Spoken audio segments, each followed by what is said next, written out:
y sobre todo, bueno, la alegría de tener para esta segunda conferencia a Miguel Sánchez Morón, catedrático de Derecho Administrativo de la Universidad de Alcalá de Henares. Por muchos motivos, sobre todo para municipalistas, para gente que se ocupa de cuestiones del empleo público local. Miguel Sánchez Morón, yo creo que si no me equivoco, sacó aquel libro sobre autonomía local a principios de los años 80. Y luego, en materia de función pública, pues sigue siendo, digamos, él probablemente la persona de referencia que en muchos aspectos haya que leer. Aprovechando que él no lo dirá, pero sí que lo dirá un compañero suyo, yo siempre recomiendo para especialistas de personal y para quienes no lo son, porque a lo mejor trabajan en urbanismo o en el área económica, pero tienen interés en profundizar en temas de función pública, desde que en el año 96 Miguel editó su Derecho a la Función Pública, que va por la 9ª edición, sigue siendo un poco el libro de referencia, imprescindible creo yo, para cualquiera de los temas que toquemos en temas de cuestiones de empleo público, ya sea en temas de acceso, retribuciones, carrera, movilidad o cualquier motivo. En el ámbito más concreto, el profesor Sánchez Morón presidió la comisión de expertos para la reforma del empleo público y esa comisión, en el año 2005, emitió para el Ministerio de Hacienda y Función Pública, el actual Hacienda y Función Pública, Administraciones Públicas, el libro que sigue siendo, digamos, el manual de referencia, el diagnóstico, creo yo, bastante realista, sobre cómo está el empleo público en las administraciones españolas. Yo creo que si lo ponéis en Google sale, y sigue siendo un diagnóstico bastante aquilatado acerca de cuáles son los problemas, no únicamente desde el punto de vista formal, sino desde el punto de vista material, es decir, qué es lo que pasa y cuál es el acontecer en materia de administración pública. De manera más concreta, y un poco la realidad que nos puede interesar, el Miguel Sánchez Morón presidió también el grupo de análisis y estudio que hizo el diagnóstico para la reforma de la Ley Valenciana de Función Pública, que libró su informe el 30 de junio del año 16, y en este caso, bueno, pues diagnosticando cuáles eran los males que habría que tocar, el caso específico de la legislación de función pública valenciana. También lo tenéis en la página web de la Consejería de Justicia y Administración Pública para quien le interese, porque hay muchas dimensiones, temas de cuerpos, escalas, carreras, planificación, evaluación del desempeño, que siguen siendo interesantes porque es una visión no únicamente desde el punto de vista jurídico formal.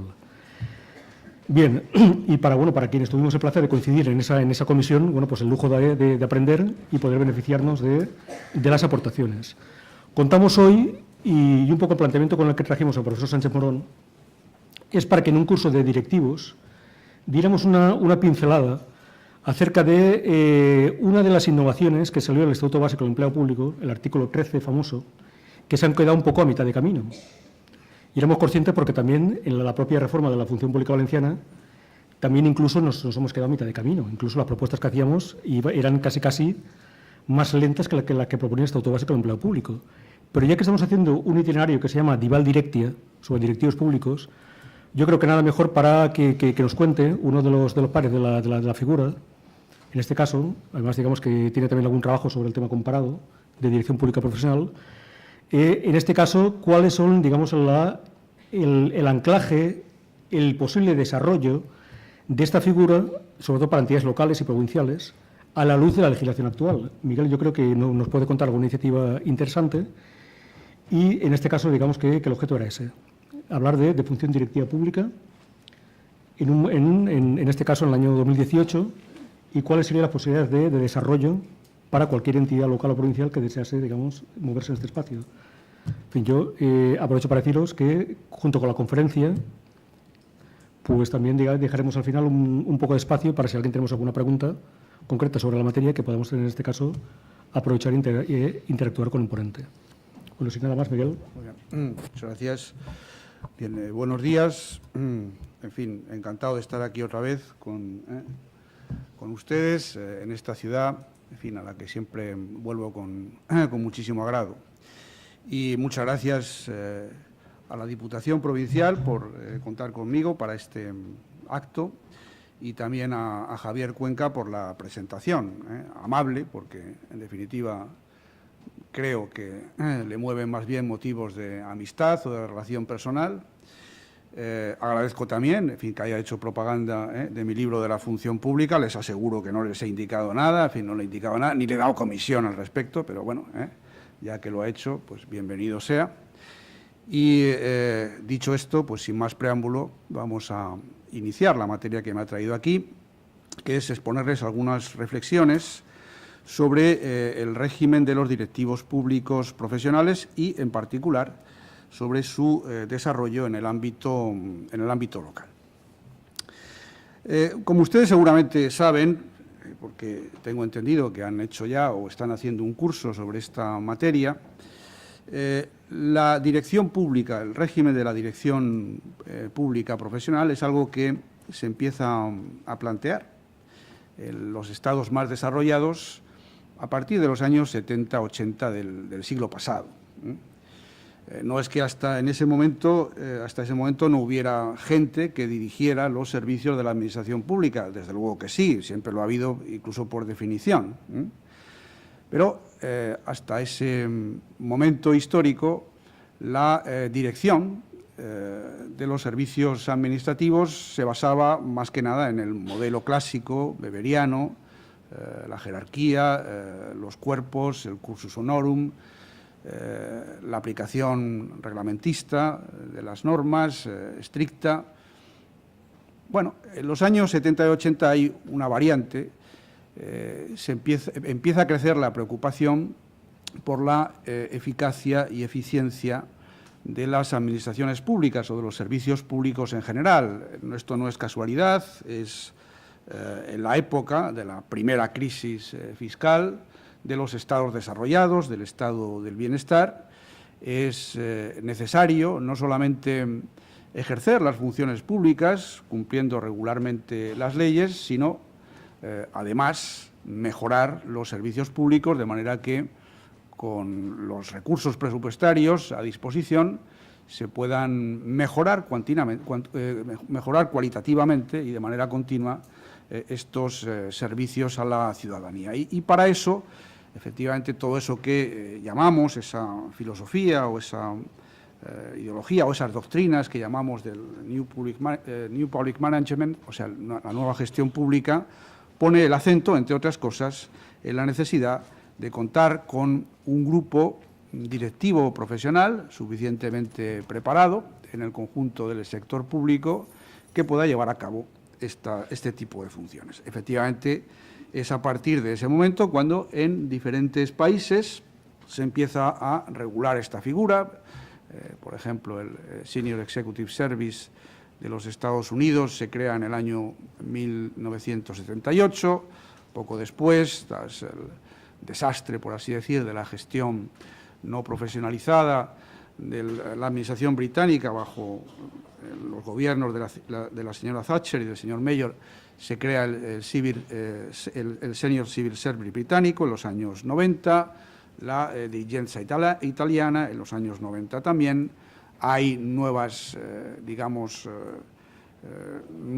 desarrollos en lo que es la función pública, la alta función pública francesa, que es más tradicional, pero que también, sobre todo en temas de formación, va incluyendo materias relacionadas con la dirección de servicios, etcétera, etcétera. Esto se ha ido fomentando, como digo, en todos los países desarrollados, hasta crear, en definitiva, lo que es un grupo profesional en el ámbito de la administración o de los servicios públicos que está, por así decirlo, a caballo entre la dirección política, los representantes políticos y el resto del personal, ya sean funcionarios o sea personal laboral. Un grupo profesional específico que tiene como función, que tiene como misión precisamente esto, organizar y dirigir los servicios de la mejor manera posible para lograr esos objetivos esenciales de eficacia y eficiencia.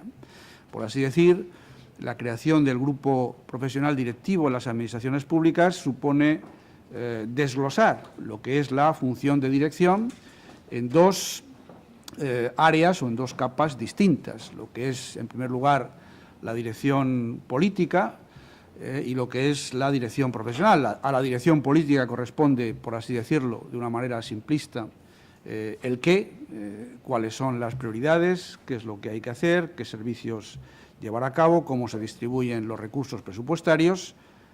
A la dirección pública profesional le corresponde el cómo, es decir, cómo se organizan los servicios, cómo se gestiona el presupuesto, cómo se gestiona el personal, qué programas, qué proyectos deben llevarse a cabo para mejorar continuamente esos servicios públicos desde el punto de vista de la eficacia y de la eficiencia, teniendo en cuenta, naturalmente, la limitación siempre presente de los recursos disponibles. Bueno, este tipo de desarrollos, como digo, habituales en el resto de los países desarrollados, es algo que se tuvo presente en el momento de elaborar el vigente Estatuto Básico del Empleado Público del año 2007, en el estudio, efectivamente, de aquella comisión de expertos que tuve el honor de dirigir y a la que se ha referido Javier Cuenca hace un momento. Era uno de los aspectos fundamentales de la reforma propuesta del Estatuto Básico, junto con una mayor flexibilidad en los sistemas de acceso, de provisión, una mejor regulación de la negociación colectiva en el ámbito del empleo público, junto con la introducción de sistemas de carrera horizontal basados en la evaluación del desempeño, etcétera, etcétera. La previsión o la propuesta de crear un grupo directivo profesional era, como digo, uno de los elementos básicos de ese informe. Y, bueno, esto se recogió efectivamente en el Estatuto Básico, en la Ley del Estatuto Básico del Empleado Público, pero de una manera bastante descafeinada, por decirlo así. El artículo 13 del Estatuto Básico, que es lo que quedó en esta ley sobre la cuestión, regula, establece una serie de principios, de normas de carácter general, pero no de aplicación directa. Remite a otras normas de desarrollo posterior la concreción del modelo de dirección pública profesional para cada una de las administraciones públicas. En ese momento, contra lo que se había proyectado, se había propuesto por la Comisión de Expertos, el Parlamento y también el Gobierno, al presentar el proyecto de ley, decidió que con eso era suficiente. ¿Por qué?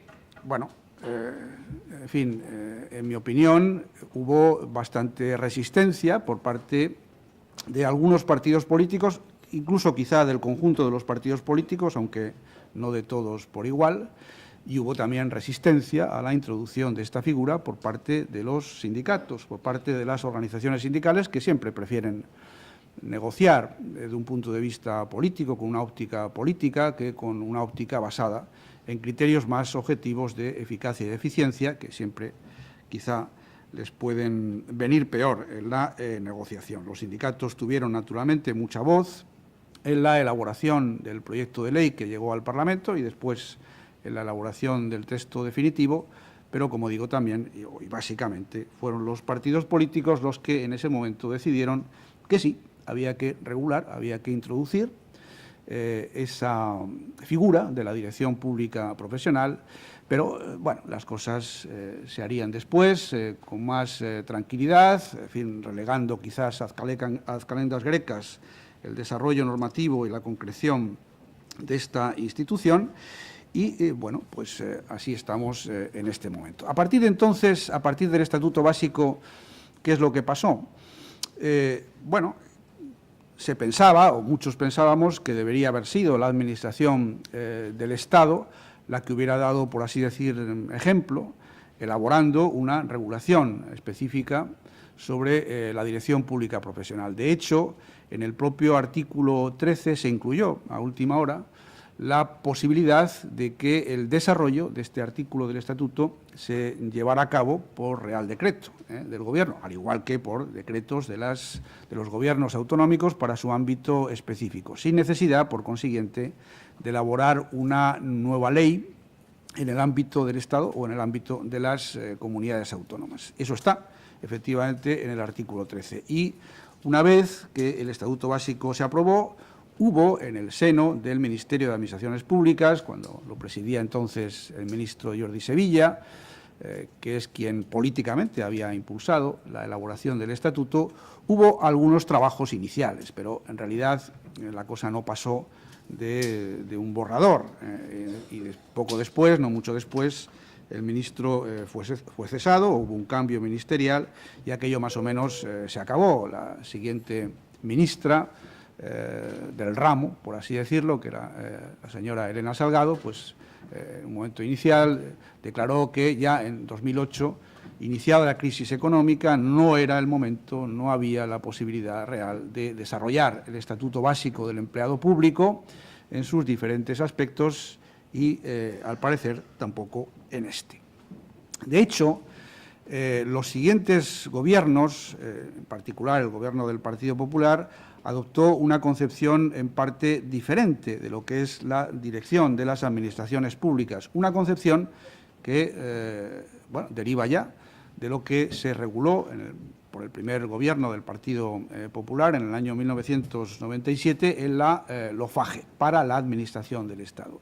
Este es un modelo, en cierto modo, más funcionarial, en el sentido de que, es verdad, la LOFAGE distinguió claramente algunos cargos directivos dentro de la Administración del Estado, a partir de secretario de Estado para abajo. Esos son cargos, todos son cargos directivos, cargos que deben cubrirse en virtud de criterios de conocimiento, de capacidad profesional y de experiencia, pero en cualquier caso por funcionarios públicos como regla general, y en muchos casos funcionarios de la propia Administración estatal. Bueno, eso no quiere decir, por supuesto, que no existan buenos directivos públicos en el ámbito del Estado. Los hay, porque dentro de ese conjunto de funcionarios, que es relativamente amplio, hay más de 20.000 funcionarios del subgrupo A1 en la Administración del Estado, pues hay bastante donde elegir. Y, en consecuencia, en el conjunto de nuestras administraciones podríamos decir, desde este punto de vista, que la Administración del Estado es y sigue siendo la más profesionalizada en sus estratos directivos. Ahora, claro, eso no asegura, a falta de un régimen específico, de un régimen jurídico específico de esta dirección pública profesional, no asegura, no permite, no garantiza en absoluto la continuidad de este personal, la estabilidad de este personal en el ejercicio de sus funciones, algo que sí ocurre, por cierto, en otros estados distintos, con independencia de los cambios de gobierno, ni les asegura pues unas condiciones suficientes para que puedan desempeñar sus funciones con la autonomía funcional que este tipo de tareas requiere. Ese es el mismo modelo que después ha seguido la vigente ley de régimen jurídico del sector público para la Administración del Estado, el que poco antes de la elaboración de esta ley se consolidó también en la ley de marzo de 2015 del ejercicio de alto cargo en la Administración del Estado. Bueno, ahí evidentemente se reclama, se exige, para desempeñar estos puestos, desde el subsecretario del Ministerio hasta los directores generales, pasando por los secretarios generales técnicos y otras figuras afines, se exige que se sea básicamente, esencialmente funcionario, salvo excepción justificada, y además una garantía o un requisito de idoneidad que, según la ley, implica tanto la honorabilidad como la capacidad profesional y la experiencia suficiente para desempeñarlo. Ahora bien, esa honorabilidad, o esa idoneidad, mejor dicho, es apreciada libremente por la autoridad que nombra a los directivos públicos de la Administración del Estado, y, por supuesto, no existe ninguna garantía de continuidad, porque estos directivos pueden ser libremente cesados por aquella autoridad u órgano político que los nombra. Con todo, hay que decir, de los aproximadamente 150, un poco más, directores generales que hay en la Administración del Estado, pues a día de hoy hay unos 12 o 15 que no sean funcionarios públicos. O sea, la inmensa mayoría son funcionarios públicos, no es personal de extracción, por así decir, política, no provienen de los partidos, con algunas excepciones, no siempre, a mi juicio, debidamente justificadas, por cierto. No sé, por ejemplo, por qué un director general de tráfico, en fin, tiene por qué no ser funcionario cuando siempre lo ha sido. Tuvimos un director general de tráfico que era muy bueno, lo recuerdo, que era funcionario, un gran funcionario. Hoy no lo es. Hay razones objetivas, pues seguramente objetivas razones habrá, pero objetivas lo dudo. Bueno, en cualquier caso, en el ámbito de las comunidades autónomas, el desarrollo del artículo 13 del EBEP ha sido todavía menor. En realidad, son muy pocas las comunidades autónomas que a día de hoy, 11 años después, han regulado algo sobre el particular. Algunas lo han intentado. Hubo, por ejemplo, en la pasada legislatura autonómica, un proyecto de ley muy importante y, además, técnicamente avanzado en el País Vasco, pero decayó. Hay dos regulaciones en leyes generales de la función pública o del empleo público del año 2015, una de Extremadura, otra de Galicia. El modelo gallego es un poco distinto porque lo que prevé es la creación de una especie de cuerpo directivo, de carrera directiva específica, mientras que el artículo 13 del Estatuto Básico, al igual que la ley extremeña y otras normas, está pensando sobre todo en que el directivo público es la persona que desempeña los puestos de naturaleza directiva y, en este sentido, debe tener un régimen peculiar, pero derivado del desempeño de ese tipo de puestos. Hay también una ley asturiana del año 2014 que regula la dirección pública profesional para los niveles, bien es verdad, secundarios de dirección administrativa, no los de director general, más bien los de subdirector general y algunos otros cargos asimilados, y poco más. De momento no hay nada más. Hay el anteproyecto de ley aquí, en la Comunidad Valenciana, que también contempla esta figura, de acuerdo con lo que propusimos en esa otra comisión a la que se ha referido Javier Cuenca hace un momento, de hace un par de años, pero bueno, como saben muy bien, mejor que yo, pues ese anteproyecto de ley todavía está por llegar a las Corts y, por consiguiente, no sabemos cuál puede ser en realidad su futuro. Y en el ámbito local, en definitiva, que es lo que más nos interesa en este momento, en el ámbito local, ¿qué es lo que hay? Claro, en el ámbito local, bueno, a falta de leyes que regulen esta cuestión. Por cierto, algunas de las leyes autonómicas que he citado, la ley extremeña y la ley gallega, se refieren también a la función directiva pública en el ámbito local, no solamente en el ámbito autonómico, pero eso, que yo sepa, todavía está por desarrollar.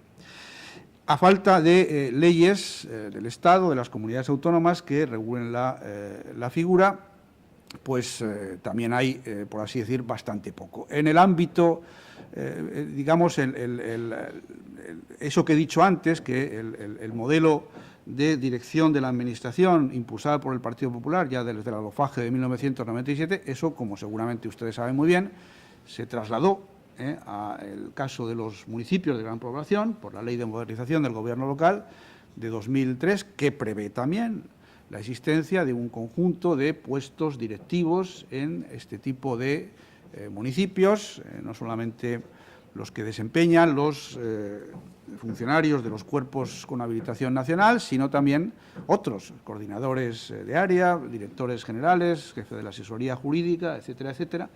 Bueno, eso es, de alguna manera, trasplantar el modelo de la LOFAGE, porque se exige también, como regla general, que estas personas sean funcionarios públicos del subgrupo A1, salvo excepción justificada. Pero, más allá, pues no se ha ido.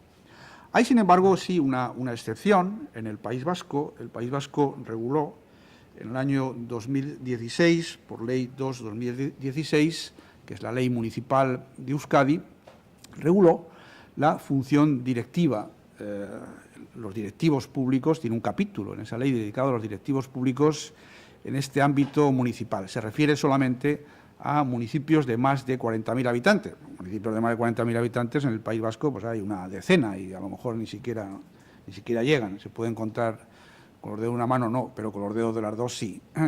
Pero en cualquier caso está esa regulación, una regulación que es bastante interesante y a la que me voy a referir también un poco más adelante en algunos aspectos.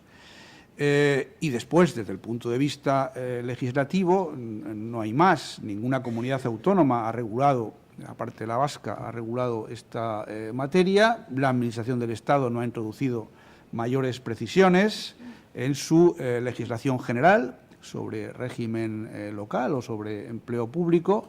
Bueno, hay alguna referencia a lo que son el personal directivo de las entidades instrumentales, de organismos públicos, entidades empresariales, sociedades municipales, pero bueno, en realidad esa referencia es más bien a efectos de limitación del número de efectivos que compongan este personal, que pueden componer este personal, y a efectos de la limitación de sus retribuciones, básicas, al igual que se hizo, por cierto, en el año 2012, para los directivos de las entidades instrumentales dependientes o vinculadas a la Administración del Estado. Poco más, poco más. Bueno, la cuestión está, a mi modo de ver, en sí, a falta de una legislación más explícita de desarrollo de este artículo 13, los ayuntamientos, las propias entidades locales, también las diputaciones provinciales o incluso otras entidades de cierta dimensión de ámbito local, pueden establecer algún tipo de regulación propia sobre esta figura de la dirección pública profesional y, de alguna manera, pueden desarrollar directamente o poner en aplicación esos principios y reglas generales, que no tienen, insisto, aplicación directa, que derivan del artículo 13 del Estatuto Básico del Empleado Público. Hay quien entiende por principio que esto no es posible mientras no exista una ley general o una norma que lo permita o lo habilite de manera expresa.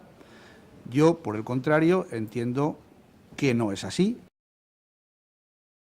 que dentro del ámbito de la autonomía local y en particular de la autonomía organizativa de las entidades locales existe margen suficiente, naturalmente con ciertos límites, para establecer un régimen específico de los directivos públicos, naturalmente en aquellas entidades locales que así lo consideren conveniente, y debo decir que ya hay alguna que lo ha hecho. Bien, veamos un poco el asunto. Evidentemente, en esta materia, el artículo 13 del Estatuto Básico no se remite expresamente a las normas locales, reglamentos orgánicos o de otro tipo que puedan aprobar las administraciones locales en desarrollo del EBEP. Se refiere solamente a reales decretos del Gobierno o decretos de Gobierno de la comunidad autónoma, pero a mi modo de ver, esto no debe leerse de forma restrictiva. No fue intención, por supuesto, del artículo 13 del Estatuto Básico alterar el sistema de fuentes en materia de función pública. Es obvio, aunque el Estatuto Básico no lo diga, que también las leyes del Estado de las comunidades autónomas, y no solamente los reales decretos o decretos, pueden regular la figura del directivo profesional. Y esto no se dice. Tampoco se dice que se pueda regular por reglamento de las entidades locales, pero eso no excluye que se pueda hacer siempre que entre dentro del ámbito de competencia de estas. En definitiva, hay que recordar que el propio Estatuto Básico del Empleado Público establece en su artículo 3 que el empleo público local se rige por el propio Estatuto Básico y por las demás leyes que regulen la materia, entre ellas la Ley de Base de Régimen Local y la legislación de las comunidades autónomas, con respeto, dice ese artículo 3, con respeto a la autonomía local. Insisto, dentro del ámbito de la autonomía local, algunas cosas se pueden hacer en la materia. Veamos, la cuestión no está, a mi modo de ver, en analizar desde un punto de vista a priorístico o dogmático si se puede dictar o no una norma local que regule el régimen jurídico de los directivos públicos para la propia entidad. La cuestión está en ver si dentro del margen de la autonomía local existe, como he dicho, margen, o sea, existe un espacio suficiente para adoptar este tipo de regulaciones, sabiendo, entre otras cosas, que la normativa local, obviamente, está limitada por lo que disponen las leyes y, en su caso, algunos reglamentos de general aplicación. Pero dentro de esto hay ese margen de autonomía de que las entidades locales disponen y que pueden ejercer también en esta materia. Dicho esto, y para empezar la cuestión, habría que distinguir dentro de lo que es el régimen de los directivos públicos dos aspectos diferenciados. Ciertamente, relacionados entre sí, pero que se pueden diferenciar claramente. Uno es el aspecto organizativo. El régimen de los directivos públicos exige que haya determinados puestos de trabajo o cargos dentro de las administraciones locales que estén calificados precisamente como puestos directivos o como cargos directivos dentro de la entidad local. Como hemos visto además, el propio artículo 13 del Estatuto Básico parte de esta concepción. ¿Quién es un directivo público? Un directivo público es el que desempeña las funciones propias de estos puestos o cargos que se definen por las normas de organización como propias de los directivos públicos. Es, de alguna manera, el desempeño del cargo el que determina la existencia de una relación jurídica específica, cuando exista, y no al revés. ¿Pueden las entidades locales determinar dentro de sus propias normas, a través de sus propias normas internas, que ciertos cargos o puestos sean de naturaleza directiva? Sin duda ninguna. Yo creo que nadie tendrá duda de esto, en fin, nadie tendrá ninguna duda al respecto, porque esto es así en la práctica. Las entidades locales, muchas de ellas, hombre, aquí obviamente, claro, hay que tener en cuenta la diferencia real, no tanto legal, existente entre los pequeños municipios, que no necesitan este tipo de personal, la mayoría de ellos, y los grandes municipios o municipios que tengan una cierta dimensión, y otras entidades, digamos, mayor entidad, con mayor personal, como las diputaciones o quizás otras en algunas comunidades autónomas que sí necesitan este tipo de personal. Bueno, pues prácticamente todas las entidades locales, o muchas de ellas, han clasificado, por así decirlo, en sus relaciones de puestos de trabajo u otros instrumentos similares, han clasificado determinados puestos de su organigrama como puestos o cargos de naturaleza directiva. Desde el punto de vista orgánico, por consiguiente, ninguna duda hay de que las administraciones locales pueden crear cargos o puestos de naturaleza directiva. La segunda cuestión es si esto puede llevar aparejado un régimen jurídico especial y distinto para este personal que desempeñe los cargos o puestos de naturaleza directiva, y si este régimen jurídico especial puede ser regulado, aprobado o al menos aplicado por las propias entidades locales, sin necesidad de una norma legal, estatal o autonómica, o de un real decreto o decreto que regule la materia. Para esto, lo más adecuado, a mi modo de ver, es analizar en qué consiste materialmente, sustantivamente, el régimen del personal directivo. Y una vez que vayamos desglosando los diferentes aspectos de esta regulación sustantiva, veremos si es posible o no, si encaja o no, dentro del ámbito de las leyes, dentro de los límites legales, que las entidades locales puedan adoptar decisiones al respecto. ¿Qué comporta la existencia de personal directivo? En primer lugar, como hemos visto, y esto no tiene ningún problema, la clasificación de ciertos puestos como de naturaleza directiva. En segundo lugar, naturalmente, la identificación de una serie de funciones o tareas que son propias y características de ese personal directivo y que son distintas de otras que pueden ejercer o que ejerce otro tipo de personal al servicio de las entidades locales. Sobre lo que son las funciones directivas, bueno, hay en general bastante consenso sobre la materia. Hay en el propio informe del Estatuto Básico, de preparación del Estatuto Básico, se dijo ya algo al respecto. El artículo 13, bien es verdad, dice bastante poco. Las leyes autonómicas dicen algo más. Miren, yo simplemente me basta con remitirme a lo que señala al respecto el anteproyecto de ley de la función pública valenciana en su artículo 20. ¿Cuáles son estas funciones directivas? Se considerarán en todo caso funciones directivas las referidas al establecimiento y evaluación de objetivos, la participación en la formulación y ejecución de programas y de políticas públicas adoptadas por los niveles de dirección política, la participación, la planificación, coordinación, evaluación, innovación y mejora de los servicios, la dirección de personas, gestión de recursos, ejecución de presupuestos, la asunción, esto más que una función, esto último es una manera de ejecutarlas, la asunción de un alto nivel de autonomía y de responsabilidad en el cumplimiento de sus objetivos. ¿Puede la administración local, una administración local, a través de sus instrumentos de ordenación del régimen de personal, diferenciar este tipo de funciones y asignarlas, en particular, a esos puestos que tienen naturaleza directiva? A mi modo de ver, desde luego que sí. O sea, no hay ningún problema en este sentido. No son funciones de las que deban desempeñar necesariamente los concejales o diputados. El nivel de dirección política, ese es otro, como he dicho. No son funciones que tengan que desempeñar de manera indiferenciada otros funcionarios o otro tipo de personal.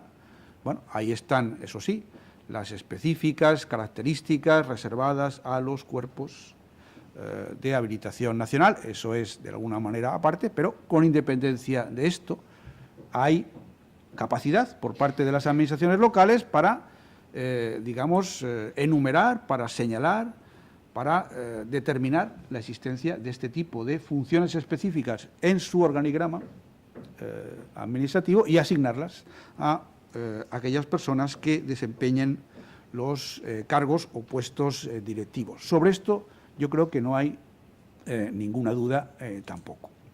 Bien, es verdad que, por otro lado, estos puestos o cargos directivos deben estar incluidos en una relación de puestos de trabajo o en un instrumento similar, de acuerdo con el propio Estatuto Básico del Empleado Público y con toda la legislación que lo desarrolla. ¿Esto es incompatible con la existencia de un grupo directivo?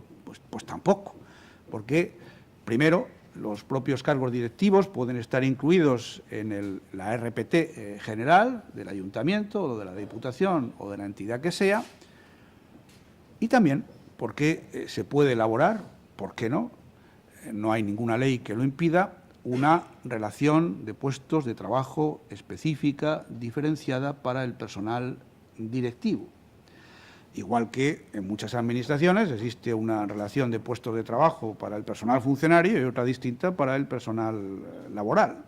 Quiero decir, las leyes disponen que deba existir, que el empleo público también local deba ser ordenado a través de relaciones de trabajo, de puestos de trabajo o instrumentos similares, pero no dice ni cuántas ni cuáles deben ser. Esto es posible que en el ámbito del empleo de la función pública directiva exista una relación de puestos de trabajo propia y específica. Así, por cierto, lo prevé esta ley municipal de Euskadi, la Ley 2/2016, para el personal directivo de estos ayuntamientos de más de 40.000 habitantes. Esto tiene, por lo demás, una cierta importancia. ¿Importancia por qué? Porque, de acuerdo con el Estatuto Básico del Empleado Público, no solo con el artículo 13, que, como ya he dicho, es una norma que no tiene una aplicación directa, pero sí, de acuerdo con el artículo 37.2 del propio Estatuto Básico, que sí es una norma de aplicación directa, el régimen jurídico, las condiciones de trabajo del personal directivo no son materia sujeta a negociación colectiva. No son materia sujeta a negociación colectiva. Evidentemente, como ustedes saben, en general, las relaciones de puestos de trabajo sí están sujetas a negociación colectiva, pero si hay una relación de puestos de trabajo específica para el personal directivo que establezca requisitos específicos de acceso a estos puestos, deberes, obligaciones, exigencias determinadas, no tiene por qué ser, por qué estar sujeta a negociación colectiva. Esto es posible que lo hagan las entidades locales, las administraciones locales, sin necesidad de una ley previa que lo autorice. A mi modo de ver, sí, porque ninguna administración, como he dicho, está obligada a elaborar una sola, completa y digamos, incluyente relación de puestos de trabajo para todo el conjunto de su empleo público, sino que podría elaborar varias. El siguiente aspecto que comporta la existencia de un régimen jurídico particular del personal directivo es una forma de acceso a estos puestos de trabajo, una forma determinada de acceso a estos puestos de trabajo. En relación con esto, el artículo 13 del Estatuto Básico, de acuerdo con lo que son las reglas generales o los principios generales de los sistemas de personal, de los sistemas directivos en otros ordenamientos extranjeros, establece que para acceder a estos puestos de personal directivo se requiere una convocatoria pública, un procedimiento basado en principios de mérito, capacidad, experiencia. Lo dice de una manera muy general, no se inclina por un concreto procedimiento de acceso a los puestos de naturaleza directiva, pero sí debe haber una selección basada en principios de publicidad, competencia, experiencia. Esto es lo que, en definitiva, dice el artículo 13. ¿Esto es posible hacerlo en el ámbito de una entidad local? Bueno, sería naturalmente extraordinariamente positivo que hubiera una ley de desarrollo de esto. Bueno, ¿y cuál es el procedimiento? ¿Cuáles son las características? En fin, ¿por qué tipos de procedimiento podemos optar al respecto? Hasta ahora esto no está dicho en casi ninguna ley, salvo estas últimas autonómicas que han regulado la cuestión, y no aquí todavía. Pero esto se puede hacer, se puede establecer algún tipo de procedimiento específico por parte de una entidad local para su propio personal directivo profesional. A mi modo de ver, dentro del margen que habilita la legislación general del empleo público, también se puede hacer. Veamos, como saben, en este momento la legislación, incluso la legislación básica del propio EBEP, a pesar de, digamos, la apelación a una mayor flexibilidad que se hizo por parte de la comisión, digamos, que lo preparó, en fin, el Estatuto Básico mantiene los dos procedimientos clásicos de provisión de puestos de trabajo de funcionarios públicos. Otra cosa es, naturalmente, si este personal directivo es personal laboral. Hablaré de esto un poco después. Pero, en fin, si son funcionarios públicos, si proceden del empleo público funcionarial, como resulta ser en la mayoría de los casos para los directivos públicos profesionales, bueno, pues cabe la libre designación o cabe el concurso. Evidentemente, un concurso de méritos no es lo más apropiado para el nombramiento de personal directivo. Ahora, dentro de lo que es la libre designación, de acuerdo con la interpretación que en este momento se da por la jurisprudencia y también por algunas leyes de desarrollo, normas de desarrollo, sobre lo que es el procedimiento de libre designación, sí cabe casarlo con esas exigencias o esas previsiones del artículo 13 del Estatuto Básico, según la cual debe haber un procedimiento basado en principios de publicidad, competencia y experiencia. La libre designación no es, hoy en día, de acuerdo con la jurisprudencia del Tribunal Supremo, no implica discrecionalidad absoluta, no es libertad absoluta por parte de los órganos de selección o de las autoridades políticas para nombrar para un puesto determinado a un funcionario. Bueno, esto no quiere decir que la práctica no sea así en muchos casos, desgraciadamente, pero el Tribunal Supremo lleva años ya diciendo que el procedimiento de libre designación con convocatoria pública, exige convocatoria pública, por supuesto, implica que en esa convocatoria pública se deban determinar cuáles son los méritos que se han de tener en cuenta para nombrar para un puesto a un determinado funcionario y que, al final, la resolución que se adopte debe motivar por qué razones se ha designado a tal persona y no a otra dentro de aquellos candidatos que han participado en ese procedimiento. En consecuencia, es más, el artículo 80 del Estatuto Básico del Empleado Público dispone de manera expresa que en estos procedimientos de libre designación las administraciones públicas pueden contar con un comité específico, un grupo de expertos para evaluar las diferentes candidaturas existentes. De manera que, dentro de lo que es el procedimiento de libre designación, cabe adoptar una variante, una fórmula que permita, ciertamente, con los efectos característicos de la provisión de puestos de trabajo por libre designación, que permita la selección de funcionarios públicos que tengan, digamos, los mayores méritos o la mayor experiencia o capacidad para desempeñar esos puestos de trabajo. Cabe establecer una regulación por parte de las entidades locales en este sentido, sin infringir para nada la legislación básica o la legislación de empleo público de desarrollo, porque sería un procedimiento de libre designación, lo que pasa es que instrumentado de una manera peculiar. Debo decir que esto se ha hecho ya en algunos ayuntamientos, que yo conozca de manera expresa, por ejemplo, en un ayuntamiento importante, como es el Ayuntamiento del Hospitalet de Llobregat, se ha llevado a cabo este tipo de procedimiento, ha habido una regulación interna del propio ayuntamiento y hoy en día algunos otros ayuntamientos catalanes, que yo sepa, están interesados en seguir por la misma vía. Claro, es verdad, la libre designación comporta libre cese. Aquí tenemos un problema, es verdad. La regulación de la figura de un directivo público profesional debería entrañar, de acuerdo con lo que se deduce de otros modelos extranjeros, debería entrañar una cierta estabilidad, una cierta continuidad en el cargo. Es una lástima, por ejemplo, que incluso en el ámbito de la Administración del Estado, donde hay algunos muy buenos funcionarios que son muy buenos directivos y que son nombrados por un gobierno determinado, después, cuando entra un gobierno de otro color, pues dejan de serlo, son cesados en el cargo. Se pierde con eso muchísima materia gris, por así decirlo, se pierde muchísima experiencia, muchísima capacidad directiva. Es como si una persona que seguramente en su mayor parte pues no tiene ni un color político determinado, ni pertenece a un partido, no se sabe ni siquiera lo que políticamente piensa, por el mero hecho de haber sido director general con el gobierno A, estuviera como contaminado para ser director general con el gobierno B. Esto no ocurre en otros países. En Francia, por ejemplo, donde el régimen de la haute fonction publique, de la alta función pública, los funcionarios que proceden de la ENA o de las escuelas politécnicas, bueno, pues, con el cambio de gobierno puede haber, si acaso, un cambio de puesto directivo, pero, digamos, el grupo directivo sigue siendo el mismo, con independencia de los cargos de gobierno. En fin, quizá no sea absolutamente cierta aquella famosa y tradicional expresión le ministre change, le directeur général ne change pas.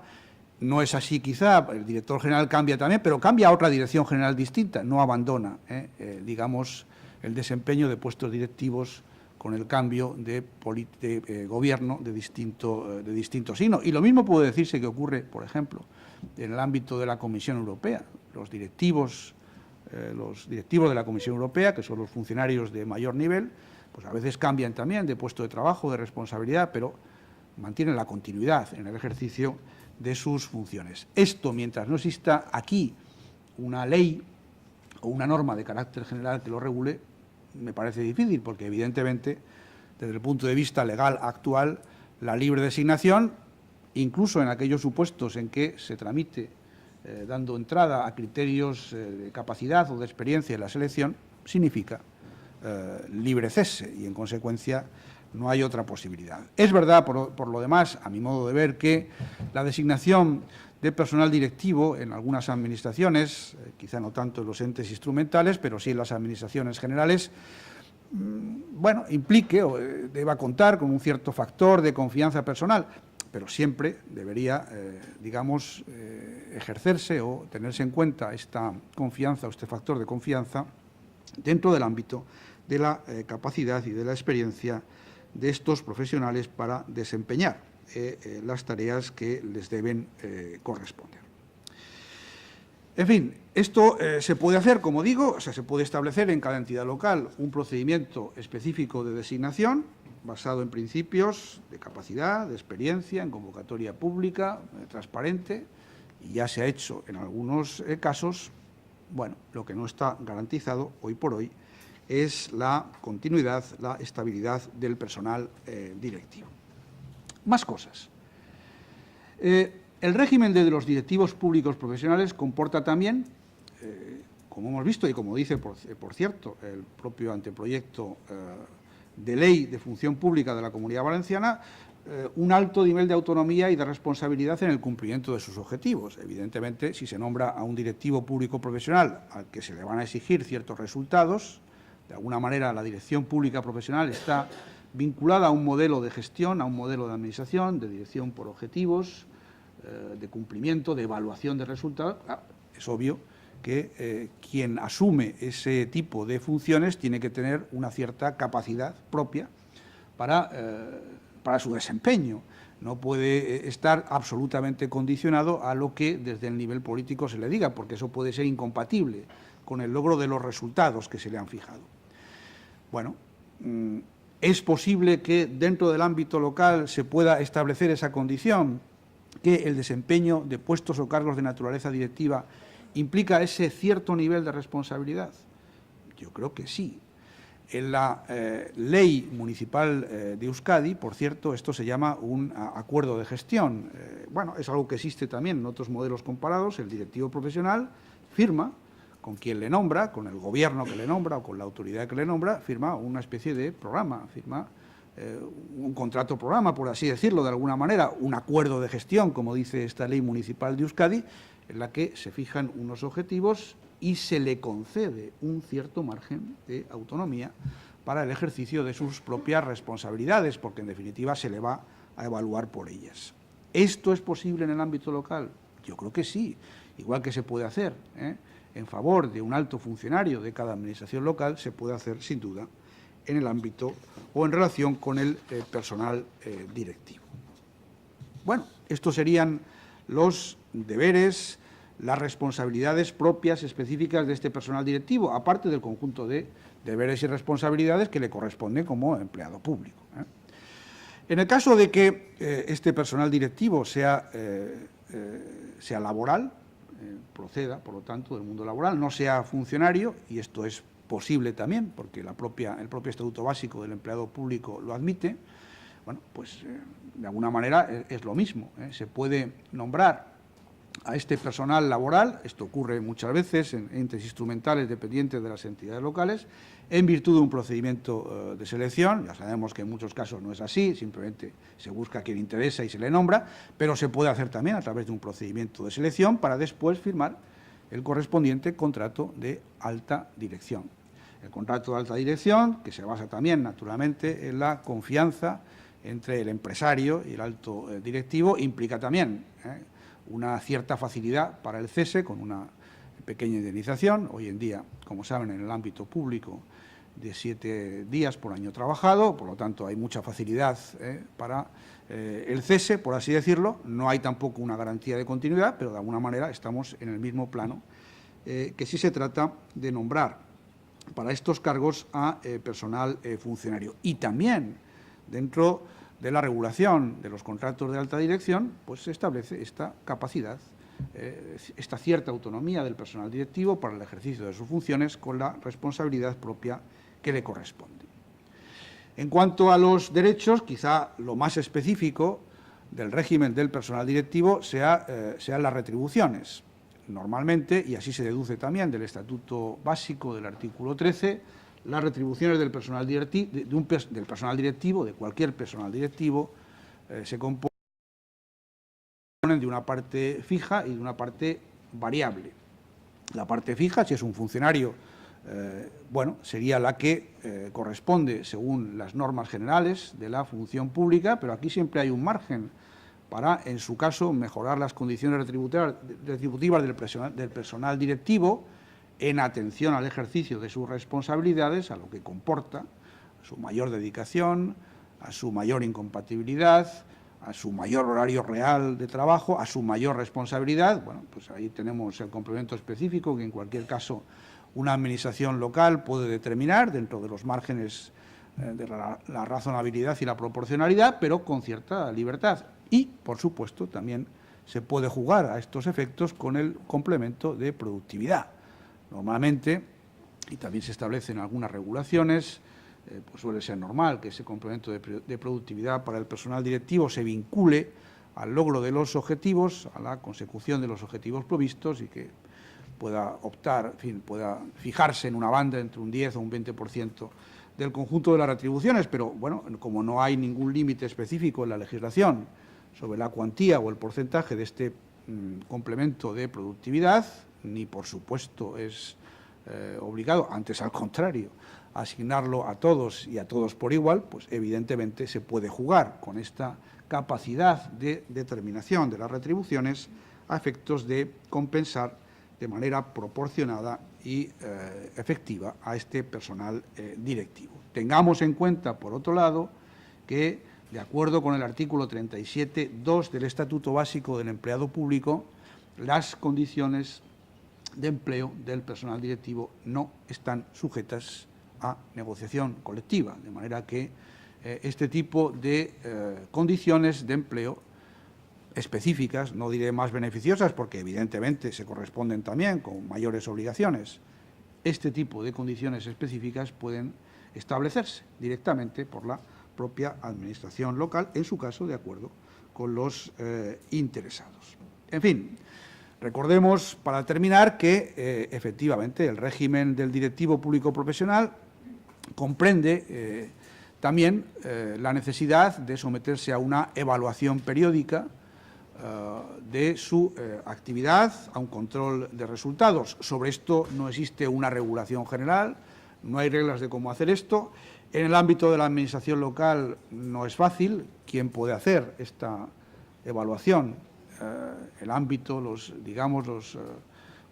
representantes políticos, pues seguramente es difícil. Con apoyo, con ayuda externa podría ser.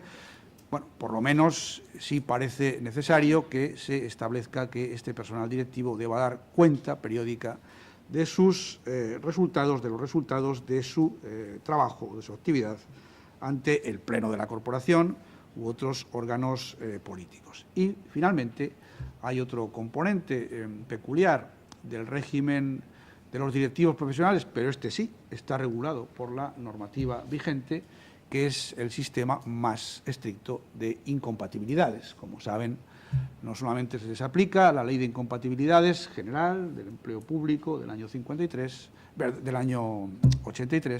Ley 53 de 1900, ya no me acuerdo si era del 83 o del 84, perdonen la Ley de Incompatibilidades, sino también el régimen de incompatibilidad de los altos cargos, de acuerdo con la disposición adicional 15ª vigente de la Ley de Bases de Régimen Local, con todo lo que comporta de registros de conflictos de intereses. Pero eso ya está, eso sí que está regulado en la legislación vigente y, en consecuencia, no hay nada que innovar en este sentido. Todo esto que les estoy comentando, algunas reglas específicas de acceso, la atribución de funciones determinadas, de un ámbito de autonomía, unas retribuciones específicas en algunos aspectos, todo esto es posible establecerlo por algún tipo de norma propia de las entidades locales. A mi modo de ver, sí. A mi modo de ver, sí es posible. ¿Se puede establecer una RPT propia? Se puede establecer una RPT propia para el personal directivo. Esto es, efectivamente, posible sin infringir la legislación vigente y ejerciendo ese margen de autonomía organizativa y de, regulación de su propio personal que cada entidad local tiene de acuerdo con la legislación vigente. Claro, como es natural, en todos estos casos una cosa es lo que jurídicamente sea posible y otra cosa es lo que políticamente sea posible o lo que políticamente se desee. Aquí lo básico no está, naturalmente, en las cuestiones jurídicas, que simplemente he querido despejar de alguna manera, a pesar de las objeciones que algunos plantean. La cuestión fundamental está, claro, en que haya una voluntad política suficiente. En este sentido, yo sí querría hacer una última reflexión. Yo pienso que en organizaciones, y me imagino que muchos también, no es una reflexión que no compartan otros, ni tampoco muy original, yo pienso que la dirección pública profesional es imprescindible en organizaciones, ya sean públicas o privadas, pero ahora hablamos de las públicas, en organizaciones que tienen una cierta dimensión, una cierta complejidad, que manejan presupuestos cuantiosos, en las que trabaja un número importante de personal, etcétera, etcétera. Esto es imprescindible si se quiere que las cosas funcionen bien. Pero hay todavía un elemento que, a mi modo de ver, aconseja o debería determinar una pronta regulación de la dirección pública profesional también en nuestro ordenamiento jurídico, una regulación efectiva, no solamente los principios generales del EBEP. Por cierto, debo decir que en el ámbito europeo, por lo menos de Europa Occidental, por lo que yo conozca, este es de los pocos países que todavía no la tiene incluso Portugal. que hace no muchos años, en 2013, si mal no recuerdo, estableció un régimen de dirección pública profesional para su administración del Estado. Bien, es verdad que de alguna manera fue una obligación impuesta, esto era una de las condiciones del Memorandum of Understanding, el memorando que Portugal, la República Portuguesa, tenía que cumplir derivado del rescate con fondos europeos, pero ahí está, y es un sistema que está funcionando en la actualidad. Nuestro ordenamiento jurídico, en nuestra administración, es algo que todavía falta por regular de manera general. Pero con independencia de esto, de que se echa, digamos, en falta o se nota demasiado esa carencia en el ámbito comparado de los países más próximos, creo que hay otra cuestión importante y es la crisis, en cierto modo, del modelo de democracia que muchos de nuestros países tienen. No digo la crisis de la democracia, yo no creo en eso, a pesar de los populismos y el ascenso de partidos de ultraderecha. Yo creo que la democracia como tal, el sistema democrático como sistema de valores, de respeto de los derechos fundamentales, de división de poderes, de respeto al Estado de Derecho, etcétera, creo y espero esté suficientemente consolidado en Europa y dentro de Europa en un país como el nuestro. Pero sí es verdad que hay una crisis cada vez más evidente de esa modalidad de democracia que se ha llamado o que se llama el Estado de partidos y en particular de muchos de los sistemas parlamentarios existentes en el continente europeo. Y así lo estamos evidenciando.